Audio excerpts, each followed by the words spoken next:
São duas as coisas que estão acontecendo ao mesmo tempo na política.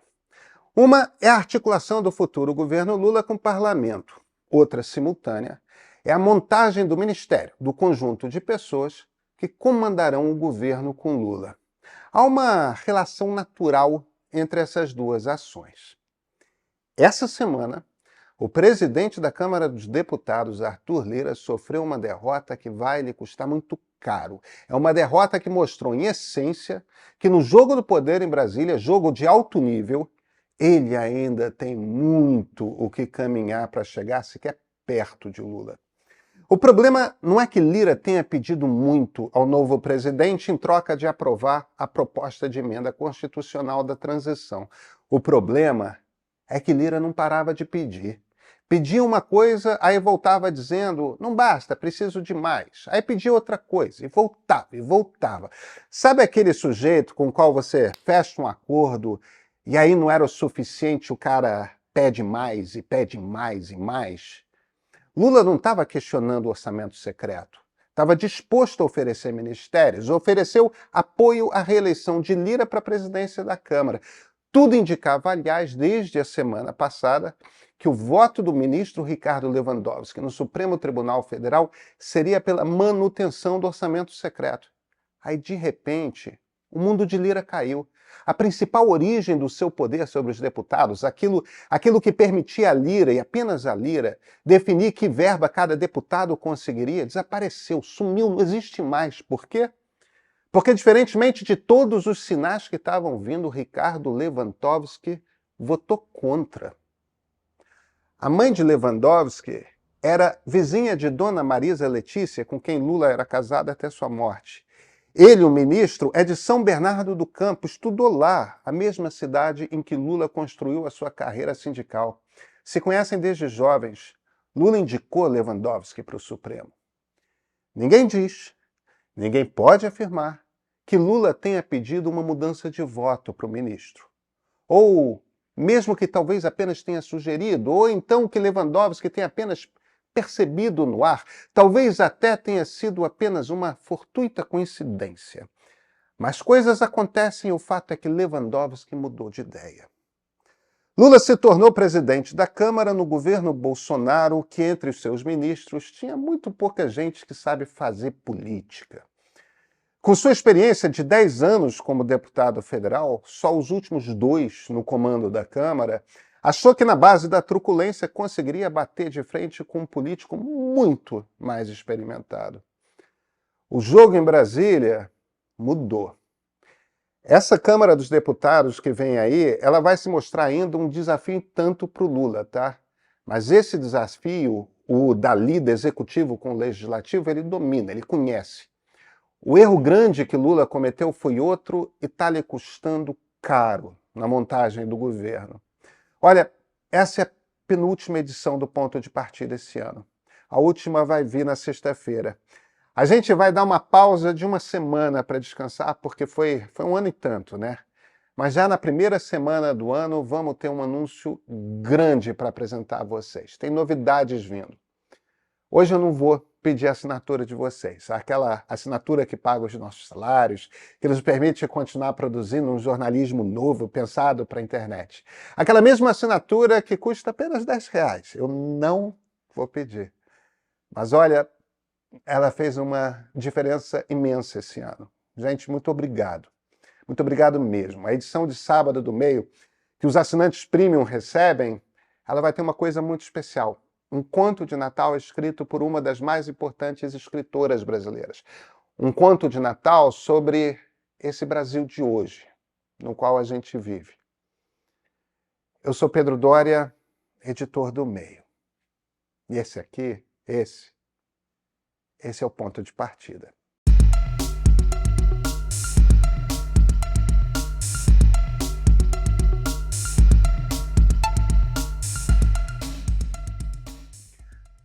Lula já convidou 2 pessoas para que assumissem o Ministério do Desenvolvimento, Indústria e Comércio Exterior. Chamou primeiro Josué Gomes, filho do seu ex-vice-presidente, atualmente no comando da Fiesp. Josué agradeceu, explicou que não havia preparado direito a sucessão na Coteminas e e gentilmente declinou. O futuro presidente convidou então o empresário Pedro Wojciechowski, presidente do conselho do Grupo Ultra. Pedro também lhe disse não e o motivo é muito simples. Os dois, Pedro e Lula, têm visões muito diferentes de como se desenvolvem indústria e comércio. Esse é um ministério que periga terminar nas mãos de Geraldo Alckmin por um motivo muito simples. Lula está com dificuldade de achar quem tenha credibilidade e aceite o cargo. Fernando Haddad está ouvindo muitos nãos também. Várias pessoas que ele procurou, incluindo economistas de primeiro time que estavam inicialmente dispostos a dizer sim ao novo governo, da eleição para cá começaram a ficar mais receosos. Veja, tem muita gente que quer sim esses cargos no Ministério da Fazenda. São cargos que dão prestígio. O problema é que Haddad quer um determinado tipo de perfil. E são pessoas que se tornaram reticentes a respeito do governo. Muita gente na esquerda vai discordar de que Lula tenha cometido um erro, tá? Mas nas suas 2, 3 primeiras semanas, logo após ter sido eleito, ele escolheu usar todas as aparições públicas para mandar um mesmo recado muito claro. A mensagem era: a turma que quer responsabilidade fiscal vai ter de esperar, porque agora é hora da responsabilidade social. Responsabilidade fiscal, simplificando, quer dizer que você arrecada um tanto no ano, não gasta mais do que isso. Por quê? A razão é que quando tem de pagar suas dívidas, governos criam mais dinheiro e isso desvaloriza a moeda, quer dizer, gera inflação. O dinheiro passa a valer menos do que valia. Há economistas que não veem grande problema em alguma inflação, que até acham bom. Aí a moeda vai estar desvalorizada perante moedas fortes e isso facilita as exportações. O problema é o seguinte: Lula foi responsável fiscal como presidente. Dilma não, mas Lula foi. Fernando Haddad foi muito responsável fiscalmente como prefeito de São Paulo. Ele melhorou as contas da prefeitura. Enquanto Lula estava dizendo que a ideia de responsabilidade fiscal brigava com responsabilidade social, ele já havia escolhido Haddad como ministro da Fazenda. Ele já havia escolhido um político cuja histórica de responsabilidade fiscal. Essa oposição, ou você é responsável com as contas, ou cuida da fome das pessoas, ela não existe. Dinheiro para acabar com a fome, dinheiro para financiar a educação, moradia, vacinas, o Brasil tem esse dinheiro. E olha, para quem tem muito pouco dinheiro, saber que o frango no mês que vem vai custar o mesmo do que custa nesse mês agora, isso é muito mais importante do que para quem tem muito dinheiro. Com as contas apertadas, o governo talvez tenha de fazer mais escolhas, vai ter de gastar melhor, sim, mas isso é bom, e Lula sabe disso. Se ele queria botar um ministro da Fazenda, que é responsável fiscalmente, por que ficou batendo na ideia de responsabilidade fiscal naquelas 3 primeiras semanas? Ele ficava batendo no mercado. Será que estava com raiva por causa da adoração que Meia Faria Lima tem por Paulo Guedes? O problema é que quando ele bate no mercado e a bolsa oscila, o que acontece? O mercado faz dinheiro. E enquanto ele estava batendo no mercado, estava também assustando vários economistas talentosos que, neste momento, seu governo gostaria de ter. Seria bom para o Brasil se tivesse. Mas essas pessoas, elas estão com medo. Por que estão com medo? Você tem uma carreira acadêmica, tem uma carreira profissional, defende determinadas ideias. Ir para um governo, em geral, nesse ramo, quer dizer ganhar menos. Dá mais evidência, tá? E claro, é uma contribuição para o país.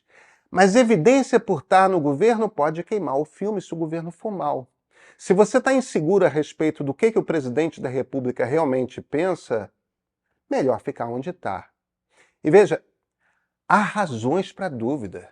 Durante o ano eleitoral, Pedro Wojciechowski escreveu, em parceria com Pedro Passos da Natura e Horácio Laffer Piva da Klabin, uma série de artigos em que desenhavam uma visão de futuro para o Brasil. São 3 dos melhores e mais bem-sucedidos empresários que nós temos. Gente que produz com qualidade rara no Brasil. A visão deles inclui cuidados com o meio ambiente, muito investimento em educação para termos cada vez mais gente preparada para os trabalhos do futuro e abrir as portas para o mundo. Deixar que mais gente, mais estrangeiros venham para o Brasil, atrair cérebros e fazer a aposta de que a indústria brasileira vai se tornar competitiva quando de fato precisar competir. Que empresas serão capazes de inovar, criar um novo para brigar por espaços no mundo, se tiver gente muito capaz e um mercado aberto para disputar.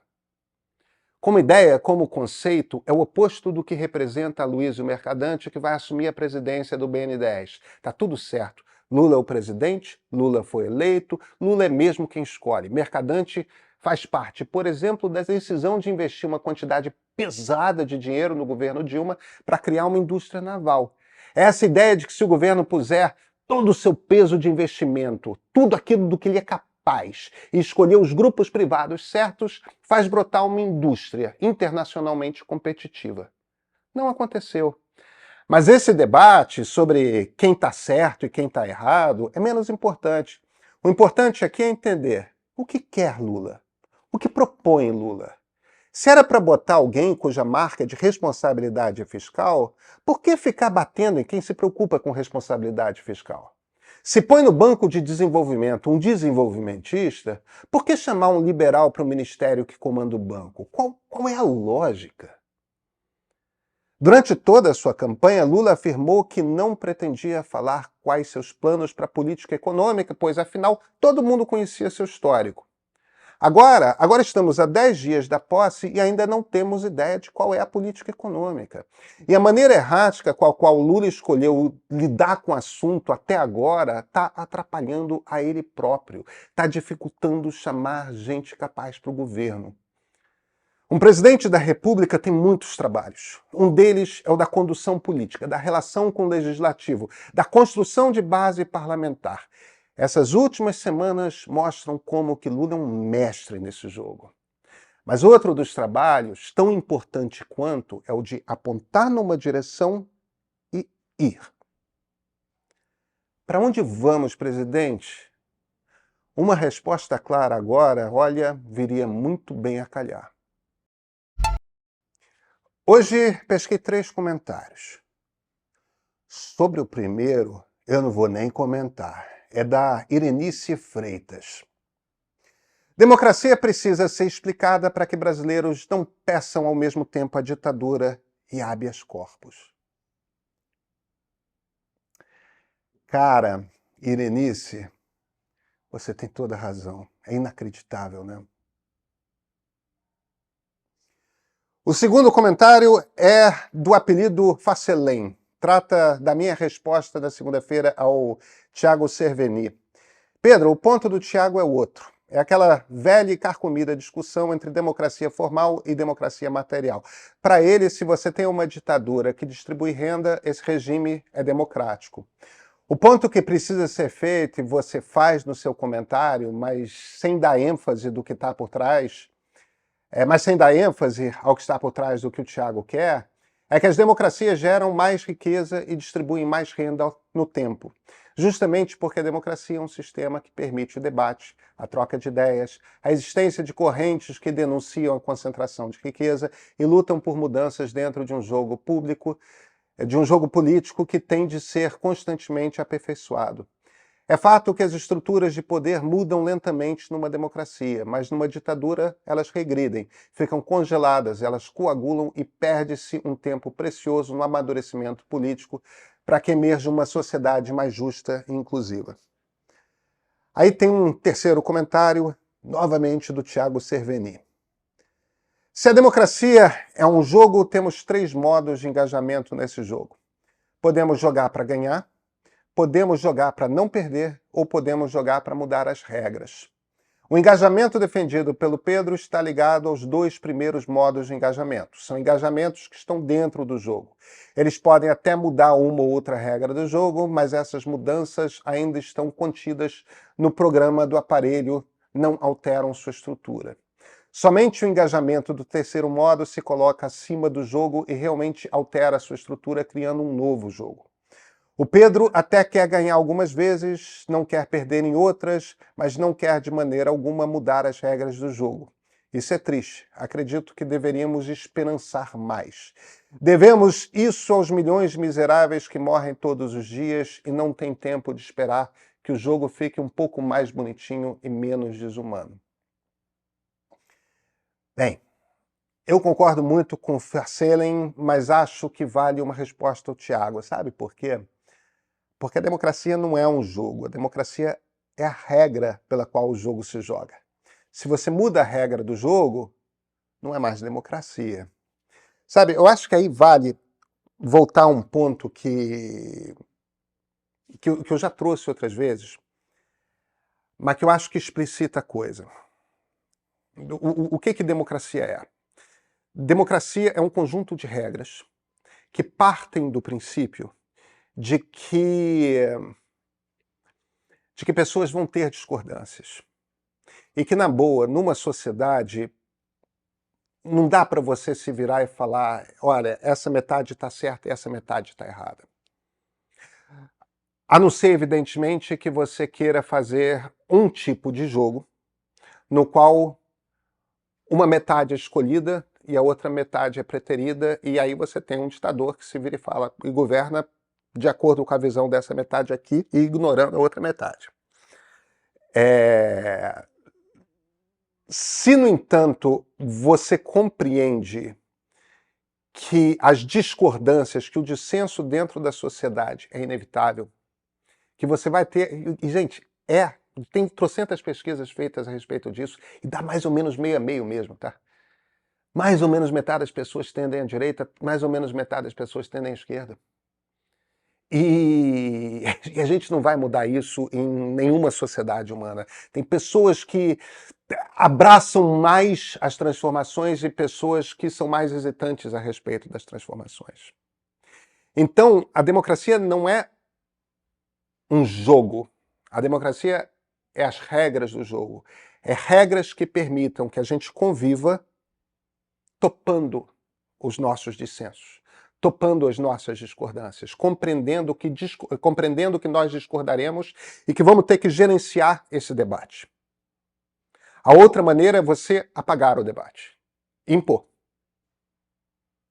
Aí existem algumas maneiras de você... Esquece esquerda e direita agora. Existem algumas maneiras de você atuar dentro das regras do jogo da democracia. Você tem o revolucionário, você tem o radical, você tem... Não, vamos fazer de uma forma mais simples. Eu acho que é assim. Você tem o extremista, você tem o radical, você tem a pessoa de esquerda ou de direita, e você tem a pessoa de centro-esquerda, centro-direita. O que é o extremista? O extremista é aquela pessoa que quer romper as regras do jogo. É isso. Ela não quer que o jogo seja jogado mais desse jeito. Ela quer outro jogo. Esse outro jogo está fora da democracia. Aí você tem o radical. O radical aceita as regras do jogo, mas ele pressiona as regras do jogo. Ele aceita no seguinte sentido, ele sabe que ele vai ser preso às vezes, ele sabe que ao violar as regras do jogo, ele não quer o rompimento das regras, mas ele vai violar com frequência as regras do jogo e está topando pagar o preço por isso. Ele acha que é importante para acelerar mudanças, no sentido que ele está buscando. Pode ser um radical de esquerda, pode ser um radical de direita. O extremista pode ser um extremista de direita ou um extremista de esquerda. Pode ser um stalinista, pode ser um nazista. Aí você tem a pessoa de centro-esquerda, aí você tem a pessoa de esquerda e a pessoa de direita. Ela tem dificuldade de lidar com quem está do outro lado. A pessoa de esquerda tem dificuldade de lidar com a pessoa de direita. A pessoa de direita tem dificuldade de lidar com a pessoa de esquerda. Mas elas não vão pressionar as regras. Elas vão lá gerenciando a sua dificuldade. Aí você tem a centro-direita e a centro-esquerda. Conversam. Conversam entre si. E a democracia melhor funciona entre a centro-direita e a centro-esquerda, que é onde há o debate, onde há o respeito pelo dissenso, pela divergência. E a partir daí, é ali que as decisões são tomadas. Democracias funcionam de forma mais fluida e até mais rápida quando controladas e dominadas pela centro-esquerda e pela centro-direita. Porque ali a conversa, a negociação, e as coisas avançam, as pautas de uma e as pautas da outra, mas avançam. Entendeu? Mudanças acontecem. Então, no fim das contas, a gente faz assim, né? Extrema-direita, direita radical, direita, centro-direita, centro. Centro-esquerda, esquerda, esquerda radical, extrema-esquerda. Eu não sei, ali na metáfora do Tiago, se ele está defendendo uma postura radical, quer dizer, ele vai queimar a estátua do Bandeirante sabendo que pode ser preso, mas ele quer gerar notícia, ele quer gerar ruído, ele vai apedrejar a vidraça do banco. Por quê? Porque vai gerar ruído, vai ter impacto. Ele quer cair na pancada com a polícia na rua, entendeu? Por quê? Porque ele quer forçar, ele quer impor o debate, ele quer mudança rápido. Ele talvez pague um preço pessoal por isso, ou seria de extrema esquerda, que aí ele quer a revolução. Ele não quer o quebra-quebra, não, ele quer botar abaixo o regime e botar outro no lugar, ele quer outra constituição, ele quer outra coisa. O radical não quer outra constituição, ele quer mudar essa. Então, eu acho, Thiago, que existe uma ilusão aí. Você está chamando de democracia uma coisa que não é democracia. É a imposição de um outro jogo. Não é esse jogo que a gente está. O que você está descrevendo não é esse jogo que nós estamos jogando. Bem, eu acho que você meio que fala isso, né? O problema é que, mesmo que isso seja uma ditadura da maioria, uma ditadura dos miseráveis, uma ditadura do proletariado, como a do qual o Marx falava, não se iluda achando que isso é uma democracia, porque não é, porque isso aí não é um espaço onde há espaço para o dissenso. Isso aí não é um lugar onde há espaço para discordância, onde os diversos grupos podem conviver compartilhando de seus pontos de vista e negociando suas diferenças. Não, isso aí é um lugar onde um ponto de vista é imposto.